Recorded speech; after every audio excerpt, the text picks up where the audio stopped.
Okay, 4 ತಿಂಗಳು ಕಷ್ಟಪಟ್ಟರೆ ಎಷ್ಟು ವರ್ಷ? 40 ವರ್ಷ ಸುಖವಾಗಿರ್ಬೋದು. ಇದು ಸುಮ್ಮನೆ ಡೈಲಾಗ್ ಅಲ್ಲ, ಇದು ಸುಮಾರು 1000 ಹುಡುಗರ ಮೇಲೆ ಪ್ರಯೋಗ ಮಾಡಿ 1000 ಹುಡುಗರು ಆ ದಾರಿಗೆ ಹೋಗ್ಬಿಟ್ಟಿದ್ದಾರೆ. ನನ್ನ ಶಿಷ್ಯ ಅಂದರೆ ನಾನು ಹೇಳೋದು 4 ತಿಂಗಳು ಕಷ್ಟಪಟ್ಟು 40 ವರ್ಷ ಅಂದರೆ ನಿಮಗೆ IAS ಮಾಡ್ತೀನಿ IPS ಮಾಡಿಸ್ತೀನಿ ಅಂತಲ್ಲ. ಕರ್ನಾಟಕದಲ್ಲಿ VA ಎಕ್ಸಾಮ್ ಕರೆದಿದ್ದಾರೆ. ಈ PC ಒಂದು 5000 PC ಹುದ್ದೆ ಕರೀತಾರೆ. ಇನ್ನು ಸಣ್ಣ ಪುಟ್ಟ ಟೀಚರ್ ಹುದ್ದೆ 10,000 ಕರೀತಾರೆ. ಕರ್ನಾಟಕದಲ್ಲಿ ಇಂಥವು. ಭಾರತದಲ್ಲಿ SSC ಅಂತ ಇರ್ತದೆ ಒಂದು ಕ್ಲರ್ಕ್ ಎಕ್ಸಾಮ್, 50,000 ಕ್ಲರ್ಕ್ ಎಕ್ಸಾಮ್ ಕರೀತಾರೆ. ಪ್ರತಿ ವರ್ಷ ನನ್ನ ಕಡೆಯಿಂದ ನಮ್ಮ ಹುಡುಗರು ಒಂದು 500 ಜನ ಜಾಬ್ ಸೇರ್ತಾರೆ, 500. ಆ ಎಲ್ಲ ಹುಡುಗರಿಗೂ ಭಾಳ ವರ್ಷಗಟ್ಟಲೆ ಕಾಟ ಕೊಟ್ಟಿಲ್ಲ ನಾವು. ಮೇಡಮ್ ಫಸ್ಟ್ಗೆ ಹೇಳಿದರು, ನಿಮ್ಗೇನು ತಲೆಯಲ್ಲಿದೆ ಅಂದರೆ 5-5 ವರ್ಷ ಓದಬೇಕು, 10-10 ವರ್ಷ ಓದಬೇಕು, ಏನೂ ಇಲ್ಲ. ಮೇಡಮ್ ಹೇಳಿದ್ರಲ್ಲ, ನಾನು ಡೆಂಟಲ್ ಡಾಕ್ಟ್ರು, ನನ್ನ ಮಗು ಇದೆ, ಪ್ರಿಲಿಮ್ಸ್ ಎಕ್ಸಾಮ್ಗೆ 3 ತಿಂಗಳು ಓದಿದ್ದೀನಿ, ಪ್ರಿಲಿಮ್ಸ್ ಪಾಸ್, 6 ತಿಂಗಳು ಓದಿದ್ದೀನಿ, ಮೇನ್ಸ್ ಪಾಸ್, ಆಮೇಲೆ 2 ತಿಂಗಳು ಇಂಟರ್ವ್ಯೂ ಕೊಟ್ಟೆ, interview pass, become KS DYSP ಆಗ್ತಾರೆ, ಈಗ SP ಆಗಿದ್ದಾರೆ. 1 ವರ್ಷದಲ್ಲಿ ಏನೂ ಗೊತ್ತಿಲ್ಲದ ಡೆಂಟಲ್ ಡಾಕ್ಟರ್ ಬಿಕಮ್ DYSP. ನೀವು ಅಷ್ಟೇ ಸಿಕ್ಕಾಪಟ್ಟೆ ಟೈಮ್ ತಗೋಬೇಕು ಅಂತ ಅಲ್ಲ. ಈಗಿನ ಜಗತ್ತು ಹೆಂಗಿದೆ ಅಂದರೆ ಸ್ಲೋ ರನ್ನರ್ಗೆ ಮರ್ಯಾದೆ ಇಲ್ಲ, ಓನ್ಲಿ ಫಾಸ್ಟ್ ರನ್ನರ್ಗೆ ಮರ್ಯಾದೆ. ಒಬ್ಬ ಯಾರೋ ಇದ್ದಾನೆ ಹಿಂಗೆ ನಿಂತ್ಕೊಂಡು ಹಿಂಗೆ ಅಂದ ಅಂದರೆ 9.5 ಸೆಕೆಂಡಲ್ಲಿ 100 ಮೀಟ್ರ್ ಓಡ್ತಾನೆ. ಯಾರವನು? Usain Bolt. ಅವನು ಯಾರೋ ಜಮೈಕಾ ದೇಶದವನು, ನಿಮ್ಗೆಲ್ಲರಿಗೂ ಗೊತ್ತು. ಬಿಕಾಸ್ 100 ಮೀಟ್ರಲ್ಲಿ ಮೆಡಲ್ ಗೆದ್ದ, 2 ಮೆಡಲ್ ಗೆಲ್ತಾನಷ್ಟೇ. ಒಲಿಂಪಿಕ್ಕಲ್ಲಿ 20 ಮೆಡಲ್ ಗೆಲ್ಲಲ್ಲ ಅವನು, 2 ಮೆಡಲ್.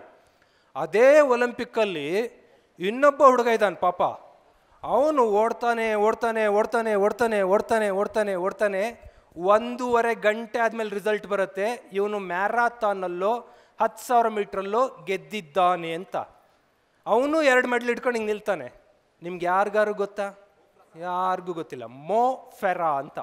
ಮೋ ಫೆರಾ ಅಂದರೆ ಈ ಜಗತ್ತಿನಲ್ಲಿ ಫಾಸ್ಟ್ ರನ್ನರ್ಗೆ ವ್ಯಾಲ್ಯೂ ಇದೆ. Fast is furious is better. ಹಿಂದೊಂದು ಕತೆ ಇತ್ತು, ಆಮೆ ಮತ್ತು ಮೊಲದ ಕತೆ ಅಂತ. ಆಮೆ ಮೊಲ ಬಿಟ್ಟರು, ಮೊಲ ಹೋಗಿ ಮಲ್ಕಂತು, ಆಮೆ ಗೆದ್ದು ಬಿಡ್ತು. ಹಾಗಾಗಿ ಮೇಷ್ಟ್ರು ಬಂದು ಹೇಳ್ತಾ ಇದ್ರು, ನಿಧಾನಕ್ಕೆ ಹೋಗು, ನಿರಂತರವಾಗಿ ಹೋಗು, ಗೆದ್ದು ಬಿಡ್ತೀಯ ಅಂತ. ಬಟ್ ವಿರಾಟ್ ಕೊಹ್ಲಿ ನಿಧಾನಕ್ಕೆ ಆಡು, 60 ವರ್ಷದವರೆಗೂ ಆಡು, ನೀನು ಸೆಂಚುರಿ ಮಾಡ್ತೀಯ ಅಂದ್ರೆ ಆಗ್ತಿತ್ತಾ? ಇಲ್ಲ. 20 ವರ್ಷಕ್ಕಾಗಲೇ ಇಂಡಿಯನ್ ಟೀಮಲ್ಲಿ ಇದ್ದಾರೆ ಅವರು. 35 ವರ್ಷಕ್ಕೆ ರಿಟೈರ್ಮೆಂಟ್ ತಗೋತಾ ಇದ್ದಾರೆ. ಈಗಿನ ಜಗತ್ತು ಹೆಂಗೆ ಅಂದರೆ ಮೊಲಗಳು ರೇಸಿಗೆ ಬಿಟ್ಟು ಕೂಡಲೇ ಗೊತ್ತಾಗಿದೆ ಅದಕ್ಕೆ, ಮಧ್ಯಕ್ಕೆ ಏನಾದ್ರು ನಿದ್ದೆ ಮಾಡಿದೆ ಅಂದರೆ ಯಾರು ಗೆಲ್ತಾರೆ? ಆಮೆ ಗೆಲ್ಲುತ್ತೆ. ಸೊ ಗೆದ್ದು ಬಿಡ್ತಾ ಇದ್ದಾವೆ ಈಗಿನ ಮಕ್ಕಳು. ನೀವು ಸೂಪರ್ ಸ್ಟ್ರಾಂಗ್ ಇರಬೇಕು, ಆಮೆ ಥರ, ಮೊಲದ ಥರ. ಇನ್ನೊಂದು ಡೈಲಾಗ್ ಇದೆ, 4 ತಿಂಗಳು ಕಷ್ಟಪಟ್ಟರೆ ಜಾಬ್ ಸಿಗುತ್ತೆ ಗ್ಯಾರಂಟಿ, ಅದರಲ್ಲೇನು ಡೌಟ್ ಇಲ್ಲ. KS GSಗೆಲ್ಲ 1 ವರ್ಷ, UPSC 2 ವರ್ಷ ಅಷ್ಟೇ. ನೀವು 20 ವರ್ಷ ಓದೋ ಕತೆ ಹೇಳಲೇಬೇಡ್ರಿ. ಯಾಕಂದರೆ ಕೋವಿಡ್ ಟೈಮಲ್ಲಿ ನಮಗೊಬ್ಬ ಹುಡುಗ ಬರ್ತಾನೆ ಬೆಂಗಳೂರಿಗೆ, ಗೌರ್ಮೆಂಟ್ ಕಾಲೇಜ್ ಹುಡುಗ, government college boy, Shashank is name. Hassan ಕಾಲೇಜಿಂದ ಬರ್ತಾನೆ, ಕನ್ನಡ ಮೀಡಿಯಂ ಹುಡುಗ. ಸರ್ ನಾನು IAS ಮಾಡಬೇಕು ಅಂತನವನು. ಅಯ್ಯೋ, ಗೌರ್ಮೆಂಟ್ ಕಾಲೇಜು, ಕನ್ನಡ ಮೀಡಿಯಮು, ನೀನು IAS ಮಾಡ್ತೀಯಾ ಅನ್ನಲಿಲ್ಲ ನಾವು. ಒಂದು ಕಡೆ ಹೋದ್ವಿ, ಇಂಡಿಯಾ ಫಾರ್ IAS ಅಂತ ಸೆಂಟ್ರು. ಸರ್ ಈ ಹುಡುಗನೊಂದು ಅಡ್ಮಿಷನ್ ತೊಗೊಳ್ರಿ. ಅಲ್ಲಿ ಕ್ಲಾಸ್ ತೊಗೊಳಕ್ಕೆ ಸ್ಟಾರ್ಟ್ ಮಾಡ್ದ. 1.5 ವರ್ಷ ಓದ್ದ, 2ನೇ ವರ್ಷ ಎಕ್ಸಾಮ್ ಬರ್ದ. ಮೊನ್ನೆ ರಿಸಲ್ಟ್ ಬಂದಿದೆ, ಕರ್ನಾಟಕದಿಂದ IPS ಅಧಿಕಾರಿಯಾಗಿ ಅಪಾಯಿಂಟ್ ಆದ. ಎಷ್ಟು ವರ್ಷ ಎಫರ್ಟು? 2 ವರ್ಷ. ಸೊ IAS ಅಂದರೆ ಮ್ಯಾಕ್ಸಿಮಮ್ 2 ಇಯರ್, KS ಅಂದರೆ 1 ವರ್ಷ, PSI ಅಂದರೆ 8 ತಿಂಗಳು, PC GC ಎಲ್ಲ 4 ತಿಂಗಳು.